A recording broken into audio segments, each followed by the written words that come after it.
When I speak with you and share words of Torah, I try my best not to speak too much about myself. That would be self indulgent. Maybe it's permissible once or twice. If I started doing it too often, it would become a problem. However, this week I do want to start off by telling you that this Shabbat is Shabbat Behaalotecha in the book of Numbers, Bamidbar, and it is the anniversary of the bat mitzvah of my wife Rachel. So I start off by wishing her Mazal Tov, a happy anniversary of your bat mitzvah. May you continue to be inspired forever by Torah, by what you've learned from it, by what it offers you, and may you continue to be inspired to offer something back to Torah, to offer a life of continuity and excitement and enrichment for the Jewish people as you already do. So, those of you familiar with the Passover Seder will know that we start counting our blessings that God has given us, and after each of those we say Dayenu, that had God stopped at that point, it really would have been enough for us. So, as I recognize it and honor this anniversary of Rachel's bat mitzvah, I say Dayenu. If that was the only blessing that my family had been given, I would say Dayenu, that we would be grateful and thankful for that at that point alone already our cup would runneth over, as the phrase goes. Except that's not where it ends. This Shabbat as well is the bar mitzvah, not the anniversary of, but the bar mitzvah of our son Eli. So that is a little bit more complicated. This date was picked a long time ago, and he's been working to prepare himself to chant the maftir and the haftarah for this portion, which of course he shares with his mother, and he's been working at it for a long time. And then at some point in March, we heard about this thing called the coronavirus that was coming to our shores, and we learned that life would need to change, at least term. And one of the first questions that Ellie asked us was, well, what does this mean for my bar mitzvah? And we said, Ellie, we don't know. We really didn't know. And as the weeks moved on, Ellie kept on saying, well, what does this mean? And then another week, an additional week, additional warnings, additional measures of precautions. What do each of these mean for my bar mitzvah? To which we would say, Ellie, we don't know. We don't know how the story ends. We don't know when it ends. We don't know when we get to emerge from quarantine. And at the back of our heads, back of our minds, was the same question. What does this mean for Ellie's bar mitzvah? And the point arrived at which ordinarily we would have mailed out invitations and started discussing a menu with the caterer. And those deadlines came and went, and we still didn't know what this would mean for Ellie's bar mitzvah. And family who would have traveled from different parts of the world didn't hear from us. And so the point passed at which they would ordinarily have booked tickets. And it began to occur to Eli that the bar mitzvah that he had been promised by us, that we had spoken about, that he'd been anticipating, that we were working towards, looking forward to, was not going to be as he had dreamed. How different it would be, we really didn't know. Time continued to pass. He knew that his uncle from South Africa wouldn't be here, his cousin from Israel.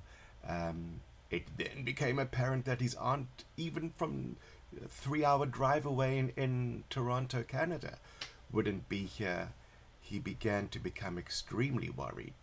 Would his grandfather and uncle and cousins and aunt in Connecticut even be able to be here? And eventually we said, Eli, the bar mitzvah which you've been waiting for, it's just not going to happen in the way that you expected. This much we can tell you now. And the disappointment was great. It was great. One could even describe it as grief, that this great celebration, this really meaningful, momentous occasion in his life simply was not going to turn out as expected. He was very reluctant to take all the work that he had done on this parasha and either say, oh well, I'll simply pick another parasha later in the year when it would seem safer. He also was reluctant to say, oh well, I'll just do it next year and that will be my bar mitzvah. He said, no, that's not fair, it's not right. This is my bar mitzvah, this has to be my bar mitzvah. And so he said, well, how do you anticipate that happening?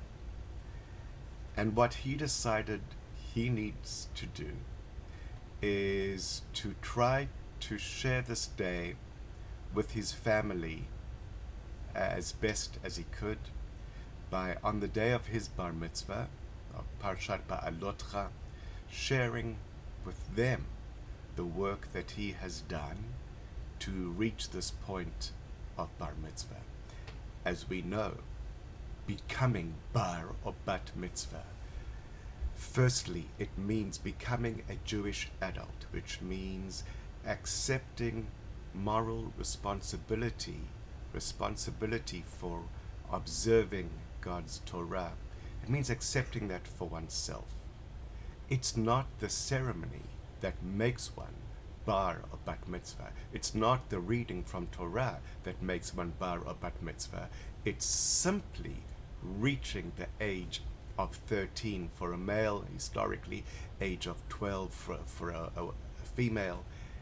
That is what makes a Jew bar or bat mitzvah. We, of course, in modern times have become used to a whole lot of other stuff that gets added to the story.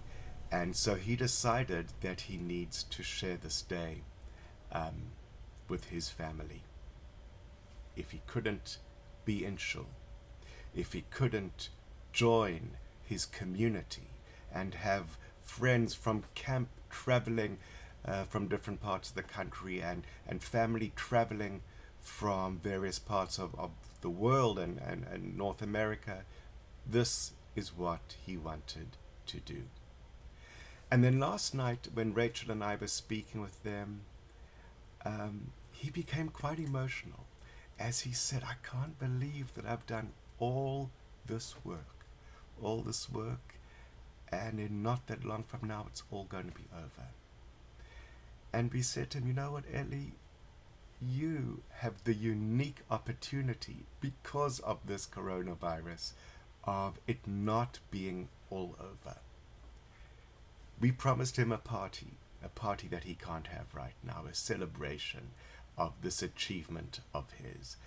And when the time is right, when it is safe for people to travel and to gather and to be with each other in celebratory modes without worrying about masks on and conveying and being viruses and being infectious, we will have a party for him. And on that Shabbat, whether it's months from now or maybe it's exactly a year from now, we will honor his bar mitzvah in shul, in Temple Beth David, where we had planned to all along. Of course, it will be a second celebration of the original bar mitzvah that was. This will be public. This will be in real time, live and in the flesh, in a physical environment, surrounded by all the people who he wants to have there. It's very interesting. In this week's parasha, Behaalotecha, those who are not able to participate in the Pesach celebration 2 years after the actual exodus from Egypt, who are not able to participate because of circumstances that prevent them from participating. They approach Moses and they say to Moses, what about us? We want to participate. We want to recognize Pesach, but we're not able to because of circumstances this year. What do we do? And Moses says, I don't know. I'll have to ask God. So Moses approaches God, and God says, you know what? I'm really quite taken with these people. That even though they're not permitted, they're not able to observe Pesach this year, they are still so committed that they want to do it. In that case, they can observe Pesach a month after the real date for Pesach, when we hope that the time and circumstances will be right. And that's what they did. And of all Shabbatot, this is the promise that we made to Eli, that please God, the time will come soon when you will be able to live this experience a second time and have a second bar mitzvah. And when that occasion comes, it will be at Temple Beth David with our community. You know, really, the second bar mitzvah is when a person hits the age of 83. The 70th anniversary of the bar mitzvah is known as the second bar mitzvah. Eli, God willing, will get to experience a second bar mitzvah a whole lot sooner than in 70 years' time. And when it happens, we hope that you will be with us. So, Shabbat Shalom to you. Please forgive me for speaking about just myself and my family this week. Take care, stay well, have a good Shabbat.